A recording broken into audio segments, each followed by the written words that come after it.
Dr. Liz Burton-Crow. I'm the Director of Education for the Kerulos Center for Nonviolence. Welcome back to Living One, a free monthly webinar series where presenters from around the world share their vision about psychology, life, and culture in the absence of animal exploitation. Through Living One, we attempt to answer the question, we know it's wrong, but what does right look like? This month, we welcome Molly Flanagan, a student and teacher of language. Professionally, for the past 2 decades, she's worked in educational consulting and taught English to people from around the world. Outside the classroom, she's enthralled by connections with other species and seeks to elevate the voices of individuals who are often unheard. A former Kerulos intern, Molly has been involved in sanctuary and rescue work, activism in various animal rights circles, and helped to galvanize a strong community of pigeon allies in the San Francisco Bay Area. Finding her unique contribution to the movement is a lifelong journey, and she is still very much finding her way, but grateful to be in good company. So thank you so much for being here today, Molly. And interviewing Molly today is our very own Dr. Gay Bradshaw. Hi everyone. Hi Molly. Molly, thanks so much for being here. I'm so honored. Thank you for having me. Well, you know, when we've done these interviews, typically I'll ask the speaker, I'll say, well, you know, take a few minutes, and this has helped contextualize you relative to the listeners and viewers, that, you know, your arc on how you came to be where you are now today.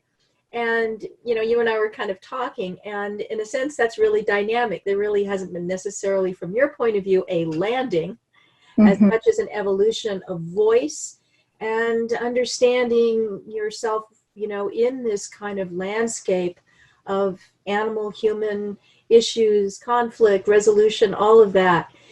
Do you want to talk a little bit about that? Or actually, can you talk a lot about that? Sure.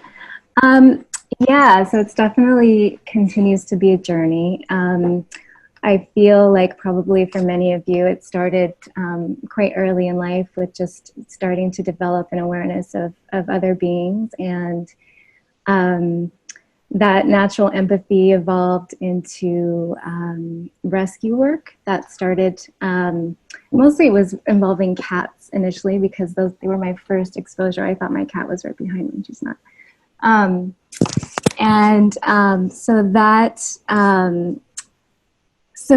So getting really into cat rescue work was kind of my jumping off point. And from there, before that, I can back up and zoom out a little bit. Before that, there had been points in my life which were kind of like flash points, which I think many of us have when we're waking up to animal issues and experiences of others. And the first one was really when I was about 7 years old. I first had that awareness, or that understanding that this thing on my plate had been an animal, a living, breathing animal. And so that was kind of my first wake-up point. And that was my first initiation into vegetarianism, which lasted a very short time. But the intention was there. So that came back and forth throughout my adolescence. When I was 13, we went on a family fishing, or it was a backpacking trip, and there was a fishing experience was part of it, and I really got it in a different way when I caught a fish, this little tiny, beautiful silver fish. And my godmother, Carolyn, she told me, she said, you know, so now you have to cut it open and you know, clean it out. And I was horrified by the whole scenario and what I had kind of done, and the fact that this creature, this sentient creature, was out of their environment and struggling because of my action. So she said, you know, if you can't do it, then you really have no business eating that. And I said, you know, that makes a lot of sense. So that was another turning point. So zooming back out, but that was on and off throughout my life. And then in my early 20s, I finally committed to really sticking with that intention of not taking life for food.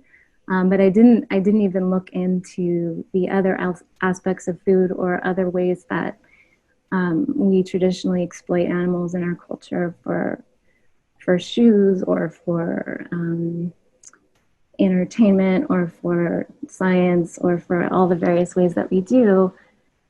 And I definitely wasn't aware of the other aspects of like dairy and eggs, and I didn't look into it for quite some time. But when I did, it was very transformative. And I think probably many people can relate. You know, when you learn something like that, it really startles you to make a strong change. So that inspired me to get, I think, more involved in advocacy work, which I started to do kind of, low key, sort of emailing and signing petitions and things like that. Just getting my feet wet, learning a lot, kind of initiating that process of trauma, finding out about what happens, and disbelief and rage, and just going through that whole emotional journey of uncovering that happens when we learn about these experiences. And so that eventually led to me going to one of my first protests, which was it was actually on behalf of elephants. It was at the Barnum and Bailey Circus in Oakland, and I think PETA was organizing, or actually a local activist who ended up helping to get the whole circus shut down nationwide was organizing. And so that was my first encounter with activism. And I found it then, as I did after that, to be very uncomfortable. But it was just the gateway, because I was then shortly after I was introduced to a community, the main community that I've been involved with for the last, I would say, 6 or 7 years, which is Direct Action Everywhere, DXE. And I know that they hold a very controversial position in the movement for a variety of reasons, some of which I understand and some of which I wonder about. But what it was a radicalization process, I think, of really seeing that you could take the grief and the rage and channel it into a very powerful kind of action, whether it be disrupting a meal in a restaurant by telling the story of individuals who had been harmed, or going into a grocery store and chanting, or even what I started seeing with the community was people going into farms and doing rescues and taking individuals out, taking them to the vet. And so that all really, shook me in a lot of ways, and is very far outside of my comfort zone as someone who likes to get along with people and likes to make people feel good, and I feel like I'm very naturally conflict adverse, and can be quite introverted and shy. And so these types of actions that are very confrontational don't come naturally to me. And I've actually discovered that I think there's especially with protests, I noticed that I feel very self-conscious. And so it doesn't feel like an authentic expression to me. I feel like I've seen people in the community who embody that role in such a natural way, where they're really, I can tell that they're really, they're not aware of themselves. They're just channeling this story or this information. And so I think that it's helped me to see that there actually are different, we each bring different strengths, and we have different roles to fill. And it doesn't mean that we can't or shouldn't push ourselves out of our comfort zone, or to do things that are challenging for us. I think it's really important, and the degree of crime that's happening against non-human animals requires us to do things that are uncomfortable, but also recognizing that there are many ways to do that. And so the thing that I gravitate towards most really is animal care and rescue. And I use that word with knowing that it's very laden, because things are never that simple. But that's what I've been kind of drawn to the last several years mostly, is kind of stepping a little bit back from the protest and disruption and focusing my efforts more on caring for individuals that I come into contact, whether they be, a squirrel that I find in the road, or, hens that have recently been rescued from slaughter, or, some rabbits that my friend happens to have, so, yeah. And then the most recent evolution of that has been bringing that into pigeon work, which has been a really exciting bringing together of my background as sort of trainer / teacher and animal care giver.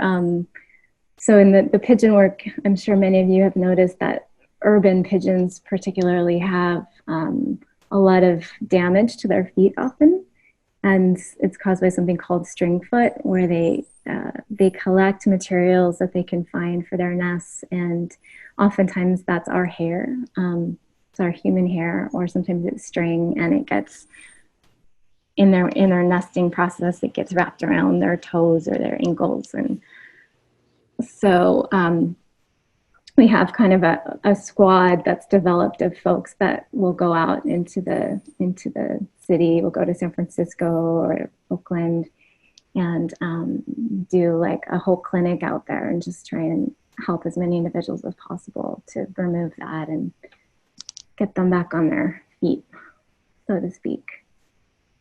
So it's been exciting to do that and actually step back from the hands-on stuff and support other people as they're learning that process, and see how beautiful it is when, because they're all just so moved to do the work, and then bystanders who see us doing this work with pigeons, who are often so misunderstood and disrespected, people are so moved to see us caring for them in this way. And I had an experience recently. We were in San Francisco in the Mission, and there was some man just standing there watching us, like crying. He was just like, he was so moved by seeing pigeons be helped in that way. So that's sort of a long-winded.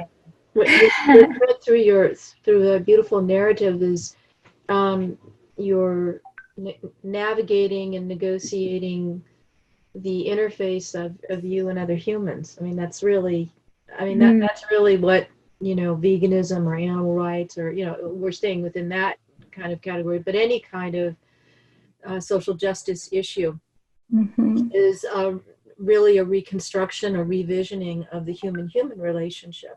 Yeah. Do you want to say a little bit more about that? Because it's I think we were talking with, who was that? I can't remember. One of our speakers, we were talking about how she was stressing about how important it is to find your strength in the sense of your groove, I mean, not so much just what you're good at, but good at and feel good about it, and yes. It gives you nurturance. So, right. This being a very important part of being able to sustain this kind of work, which has a lot of emotions and strong feelings associated with it. But the other part of it too is how do you negotiate in your transformation of self? Because we're really talking about your transformation of self and identity. Want to say a little more about that in terms of that angle on the work? Yeah, I think that's huge. I mean, you know, dealing with oneself and one's reactions to suffering or injustice is, I'm sure we all know, it's a very, very challenging thing. And veganism, by definition, or animal rights, yeah, by definition, basically challenges the primacy of the human contract. it does. But I mean, that's what it is. Yeah. And one of my experiences has been around there's something, I don't know if any of you are familiar, there's something called the Liberation Pledge. That's something that DXE has experimented with, and it's this idea of raising the issue in a deeper way with friends and family by having a stance of not participating in meals where there are products of animal suffering. So not just not eating that, but having conversations that say, you know, I want to spend time with you, I want to connect with you, and if there's food present, if, you know, can it be vegan, and if not, let's do something else, because it's such an important issue. And that stance has raised so many challenging, important conversations in my family, with old friends, new friends, coworkers. It brings the conversation, and it forces an issue that I would prefer not to talk about. I'd prefer to sit and pretend like everything's fine, but on some level not, because I can't pretend anymore. So it's been a really positive thing, and that's been one way of, as you say, navigating the human issue. And it's been a really important learning experience, but to have the conversations with people and to reinforce the value of the relationship and the connection, despite having different, interacting with animals or having different worldview about how we should be living. So that's been one thing. Another thing on the human relationships is just it's in the same vein, but it's just connecting, putting more emphasis on connection first. So I had an experience recently. I shared with Liz about this last time. I was at a local lake where I check on some ducks regularly, and a lot of people fish there. And sometimes rarely have I engaged with people about it, but I had a conversation recently with an older gentleman who was out there by himself, and my inclination is to go up to him and say, like, hey, stop what you're doing, like, put yourself in their fins, or just like trying to help someone like wake up.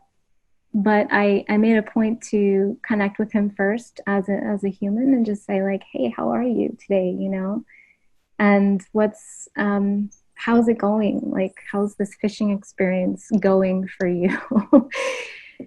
Which is counterintuitive for me, being, feeling like an ally for the fish, but knowing having learned that that's really important. And it opened up this whole conversation where he shared, that he had grown up with his dad or his grandfather, I can't remember, fishing, and how it was this time for him to be outside and appreciate nature. And all of a sudden there was all this shared ground that we could connect on, which was like, wow, we really love being out here and watching the ducks. And And so from that angle, I was able to ask him, you know, if he had considered the experience for the fish. And he, it seemed that he had, and he was sort of, you know, in some question about it, but he wasn't ready to give it up. But he no longer kills them, he just throws them back in. So there's something at work inside this individual, but that it just demonstrated to me, or reminded me of how important it is to try to have some meeting place first before getting into these issues with people, because there might be something that we can relate on, and it might create more opening for them to the issue. Well, I had two things, but I want to comment on the Liberation Pledge, which you can find on the internet, www.liberationpledge.com or something like that, or .org. .org, yeah.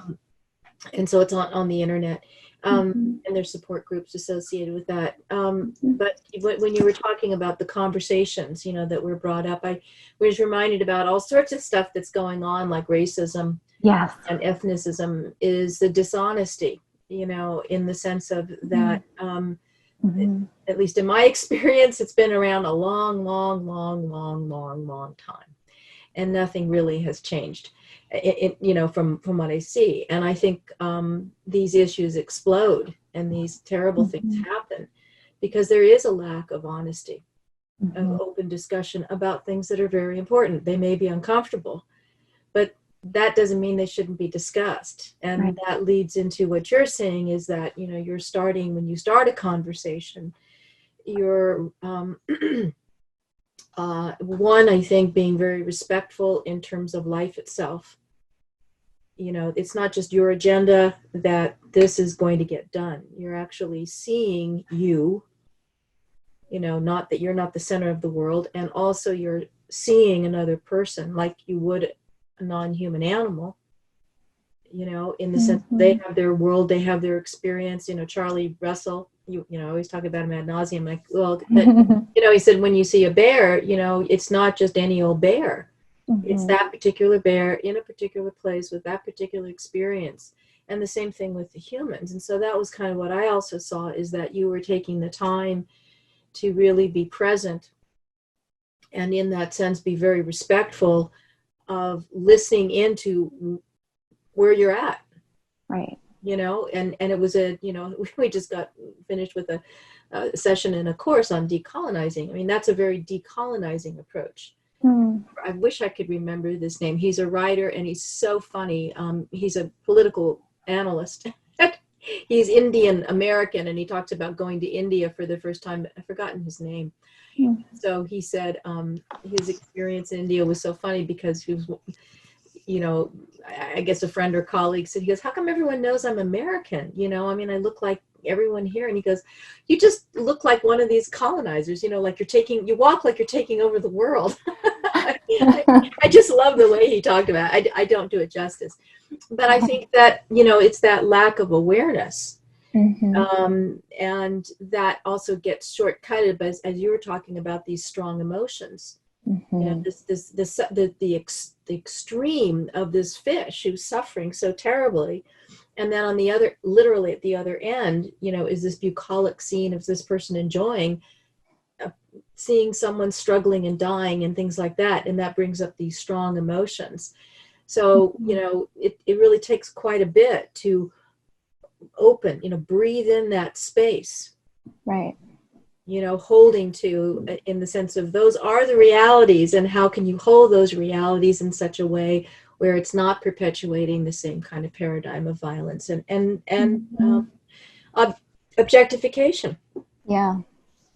And connecting like that initially, that grounds me, because otherwise I'm just coming in with like all this emotion, you know, but to like stop and take the time to see this other person and interact in a just friendly way, it kind of like brings me to a place where I'm able to think more clearly and listen better and engage more effectively, I think. Now, when you were talking about listening, you know, I remember you said that was an important aspect of being who animals need us to be, you know, our tagline, you know, talk about listening. Listening. What did you say? No. Yeah. There's so many ways that can go. I mean, one of them continues on this thread of the human to human relationship, and I want to make sure there's a chance to address that.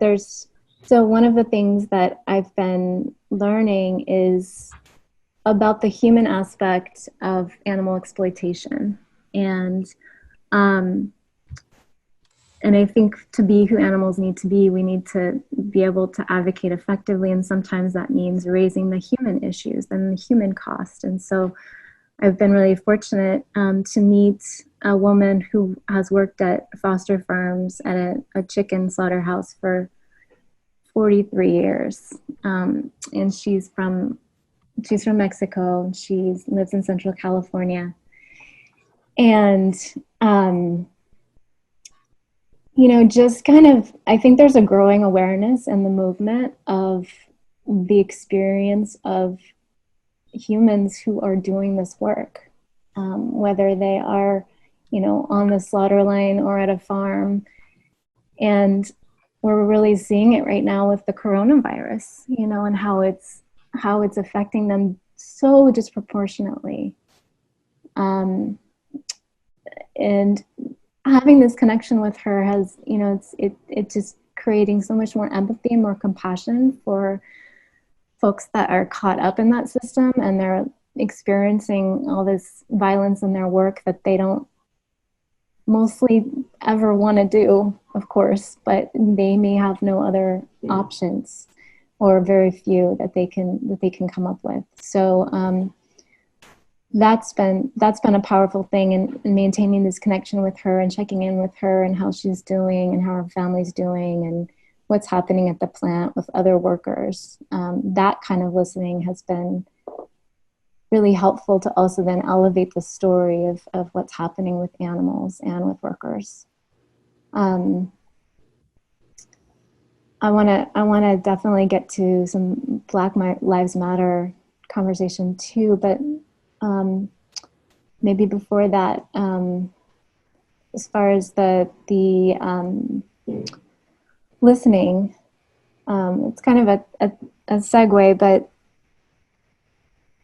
earlier when I was talking about the rescue work, I used air quotes for rescue because I think that so many times when we're trying to help animals, there's a sense of intervening and action and doing. And some of my experiences, particularly with pigeons, getting them into wildlife rehabilitation hospitals, many times they are euthanized. And so there's this sort of humbling aspect of when you encounter someone who's suffering in that way, or in any way, what is the right response? And is it, you know, there's going to be pros and cons for anything that we do. And so I think what I'm wanting to learn, and I don't feel like I'm at all there yet, is a better way of listening, to try and understand the desire of that individual or the need of that individual and what they would have me do. When you're looking at the option of stay on the street with a severely infected foot that may be spreading through your body, or go to be taken away from your family and your flock and taken to this very foreign artificial environment where they're going to do things to you to try to help, and then you may end up having your life taken. So it's just such a hard thing to read, and I find that when I'm in those situations, it's really hard to get quiet enough to discern from the perspective of that individual, you know, because it feels so urgent. You want to help, you want to do, I want to act. And I think there's probably a way of listening better to discern what they would have us do or not do. Well, you're also bringing up something too in terms of the you're saying listen, expand, and listen more deeply to pick up what that individual is wanting and feeling. Then there's also some practical things that come from that. In other words, not it doesn't have to be just leaving the person on the street or sticking them into a wildlife rehab, which is plus or minus. And there's a whole topic, and it's very important, about the attitude of wildlife rehab. Euthanasia. I mean, the whole issue of euthanasia, to me, really comes down to humans don't want to tolerate seeing suffering.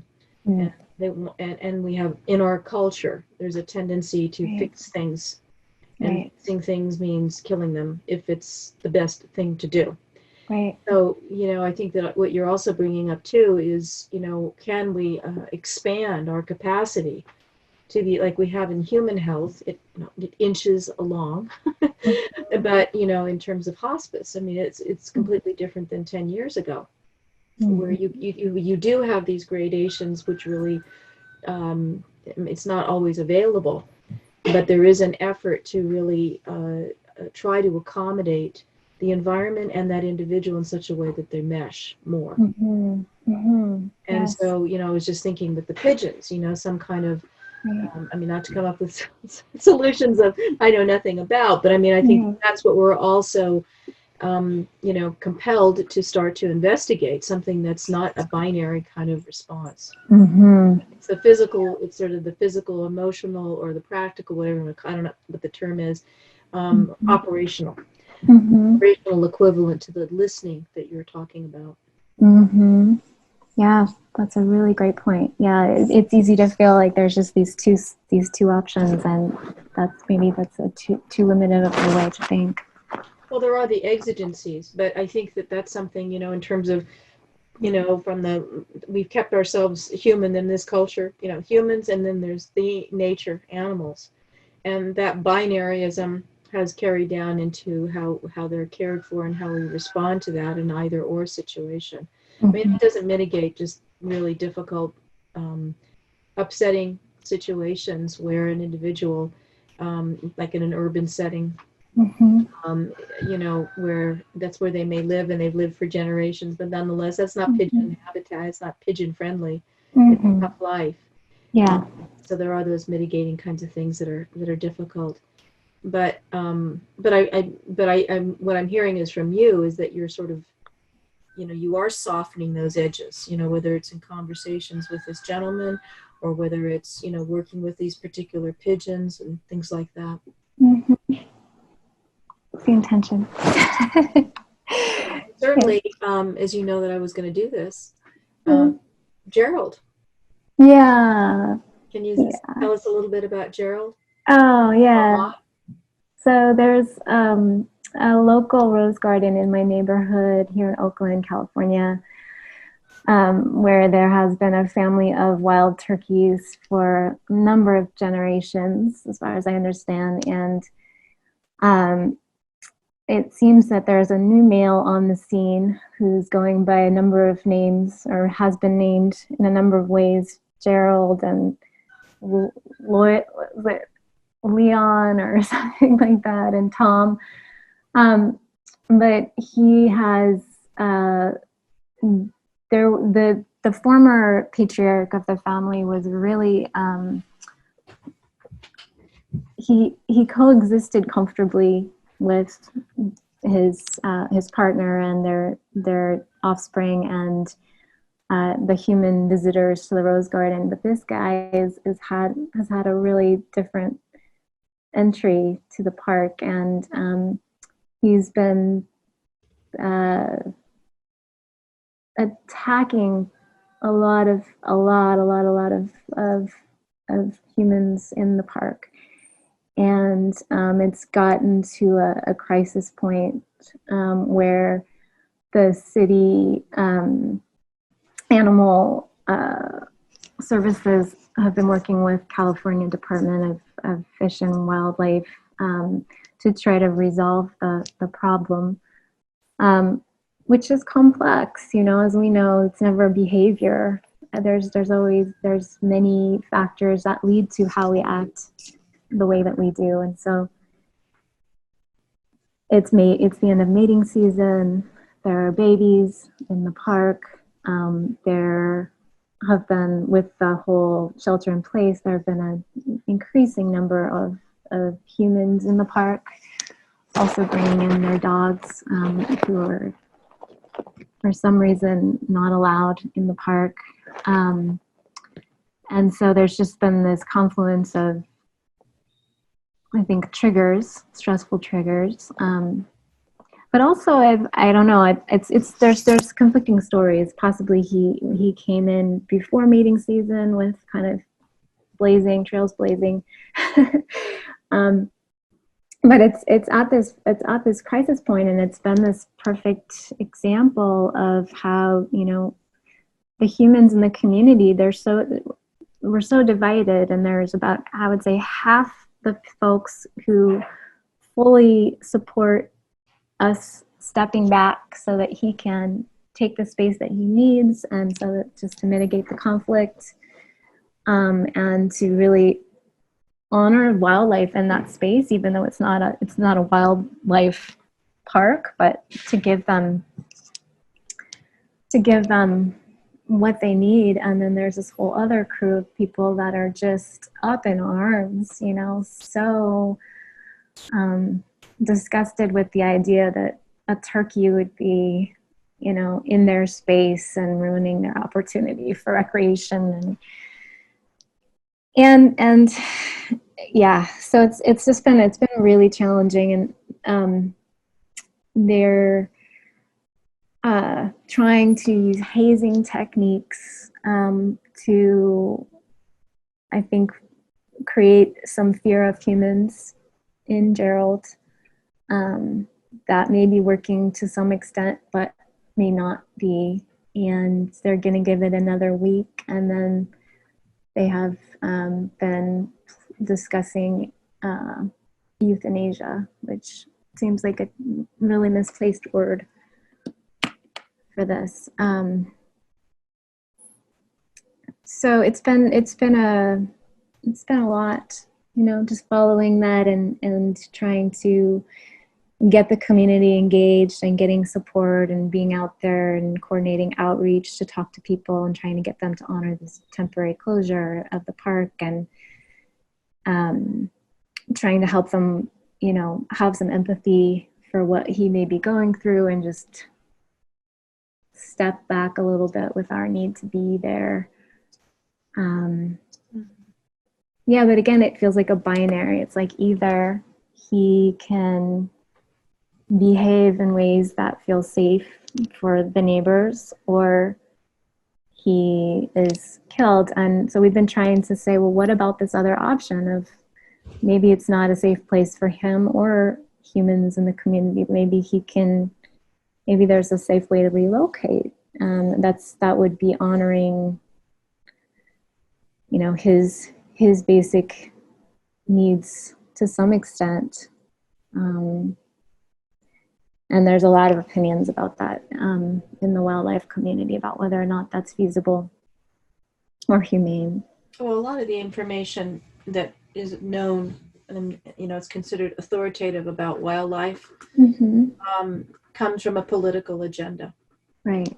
It also, the political agenda, and it's defining non-humans by our projections. Right. It's because of mating. It's because of this, it's because of that. And again, this is the whole idea of the psychology, like you were talking about. You know, hazing him. Again, Charlie Russell, just bring that up. He said, you know, with a grizzly bear, he said, you know, it's so counterintuitive. You make noise, you know, you shoot at them, you do everything. Same thing with elephants. You know, they're doing that human-elephant conflict. There's no human-elephant conflict. It's just humans. I mean, you know, they are worried about getting squished and eating their crops. I'm not minimizing the individuals in that, but it is this paradigm again. Good point. It's this paradigm again that's basically defining that this is a problem. And you know, they do things like when Charlie with the grizzly bears, like, you know, immediately the response of the bear is like, whoa, why are they doing this? And it increases their fearfulness, Stress. so Yeah. he's already afraid of humans. You know, he's not going to go fly at someone unless he's fearful. Just think about it yourself. And I also wanted to bring up this, there's a community, and I've forgotten the name of it. It's not Ghent, it's in Belgium. And I think it's like for 400, 500 years. Liz, maybe you remember, Mary talks about it. It's in her mutual accompaniment book. And for like 400 or 500 years, this town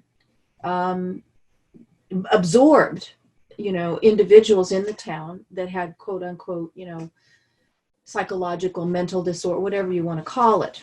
They weren't institutionalized. They weren't isolated. They were basically incorporated. They lived with families, whether it was their own or others. So it was this notion of not, you know, of absorbing, you know, in a sense of, you know, creating space and place and support and not pathologizing. And I think that's a very important model, particularly right now when animals don't have any room whatsoever. They're under constant threat. I mean, living in a city is, oh my God, with all the noise and everything. So you know, I think that I hear this theme from you, you know, is this sort of softening things, expanding things, which also gives us better, you know, gives us better sight. Yeah, that's a really good point about pathologizing, because I think I've even been a little bit falling into that, you know, as well, like hearing people say, well, this is, you know, this is not normal, or this is aggression, and I don't know enough about turkey culture, you know, wild turkey culture, to say whether or not it's. Well, I don't think you do. I think you just need to think about, just like you did with the fishermen. I mean, yes, some knowledge is right, but aggression is a term which is just bandied about. You know, what's aggression? Right. You know, I mean, you know, you could call me aggressive just because, you know, if I'm like at an airport and you pull your chair up like 2 inches from me, you know, that could be looked on as aggression, or it could be looked on as just intimacy. You know, and animals and people don't do, like you said, they don't do things for no reason. So a psychological thing is to understand, it's very similar to the elephant situation where they have epidemic PTSD in the reserves. And I think I've mentioned this before, you know, where then they're killing each other. The mothers are killing each other's babies, you know, they're giving chemical castration, quote unquote. Shoot the elephants, typically I think it's from the air. And so they never become, you know, males. I mean, they don't go into a second phase of socialization, and they're messing up the culture. And so the scientist was asking me, what do we do? And I said, the first thing you do is you kick the tourists out. You take the stressors away. And that's normal. And that's common sense. You know, the first thing you do is take the threat away. Yeah. And you know, and then, you know, from the trauma perspective, in very conventional science, you know, the physiology, you heard me go on ad nauseum about that, the psychology and the physiology. I mean, it takes a while. I mean, we get our systems going, right? You know, and so it's hard to break out of that kind of automatic response. So it may take some time. But the number one thing is to take away stressors, and we are the stressors. And of course, as you had mentioned earlier with the COVID and the pandemic, animals are, you know, coming out.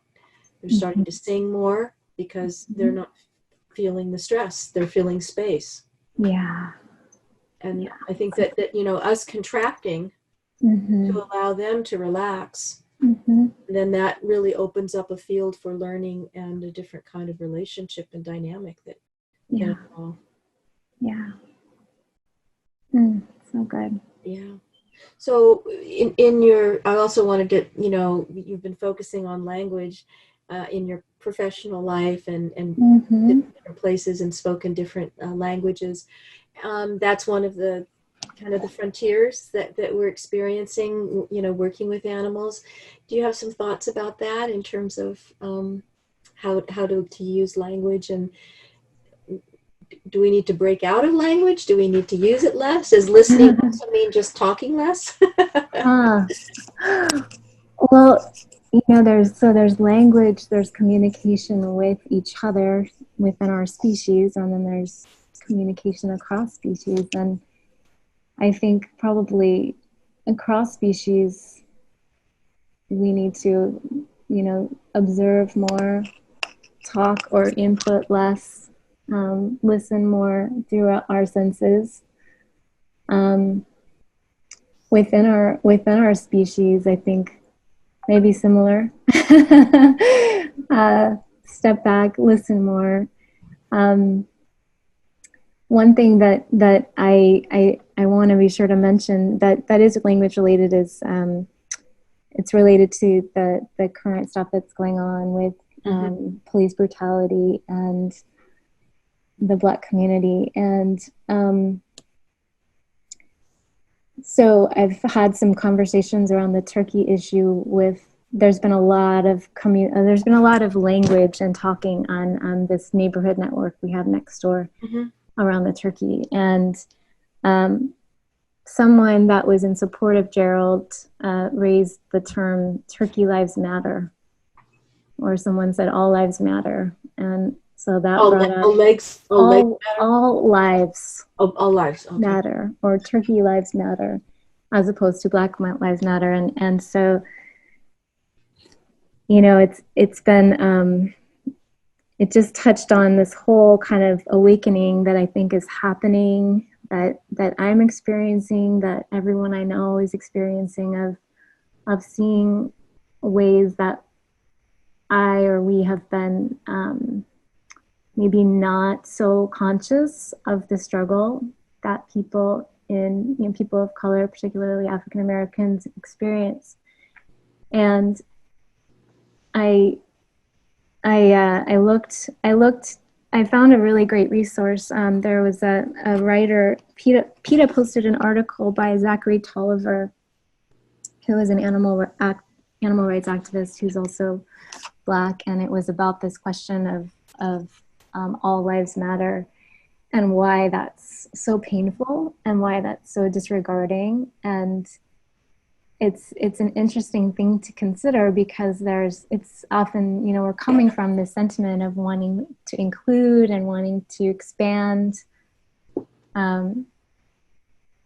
rights and respect and empathy for all beings, which is perfect.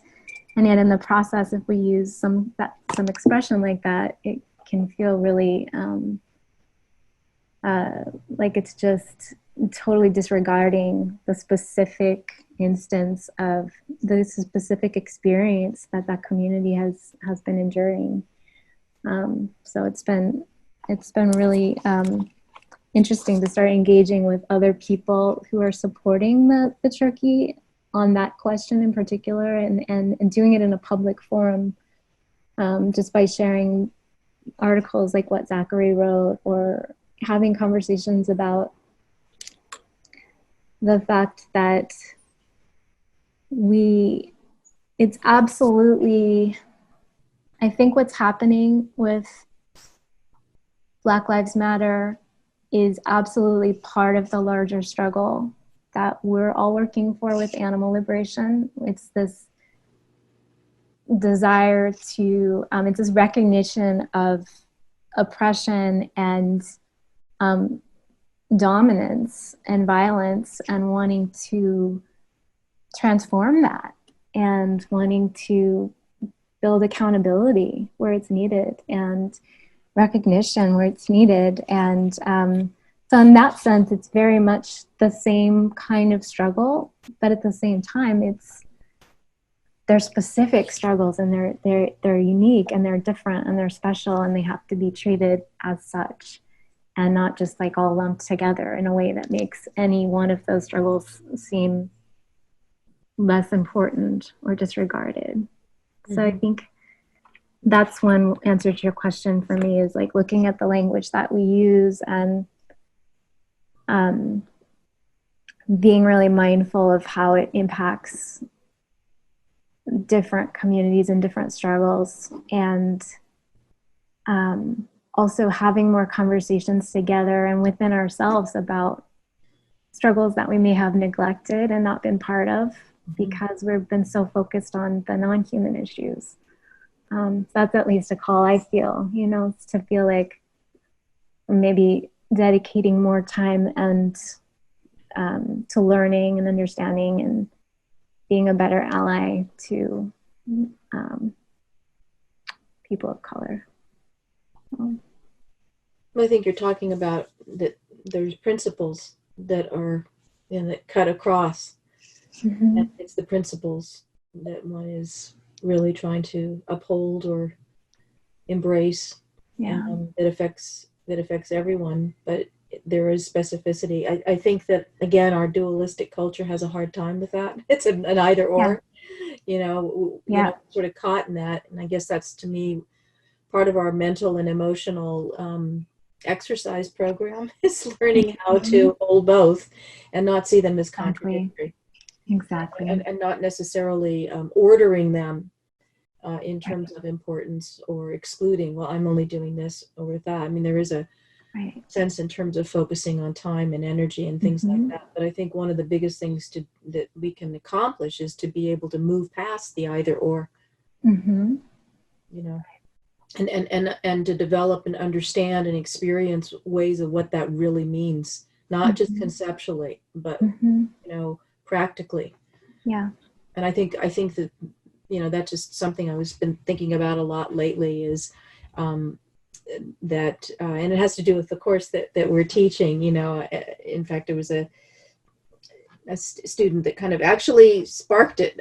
She came to ask me asking very important, philosophical questions, things like that. She was looking at elephants in her graduate career and things like that. And she was looking at something like communication or whatever. And it just, after a long conversation, she was very thoughtful. I just said, well, why is that important for an elephant?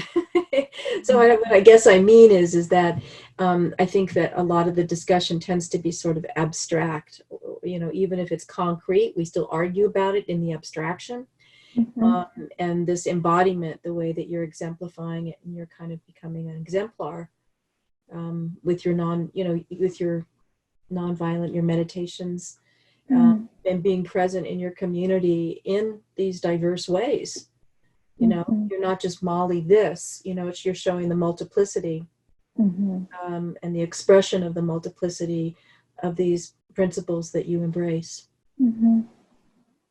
And that's very educational and I think very appreciated by people to see that multiplicity. Yeah. So I'll ask you one more question. Okay. Unless you wanted to add something. Was there something? No, that's it. Do you have a vision? I mean, in the sense of how you'd like to see humans living in the future? Oh. Nature? Yeah, but it's pretty abstract. It's the simplest way I can say it is just that we develop more and more and more and more awareness and empathy in everything that we do and every way that we are. And so when we're walking with our feet, or we're turning on the shower, or that we're checking to see if there's anyone in the path, that we're thinking about what we put in the water and where that's going, that we consider just how all of our actions may affect others, and that everyone be willing to and wanting to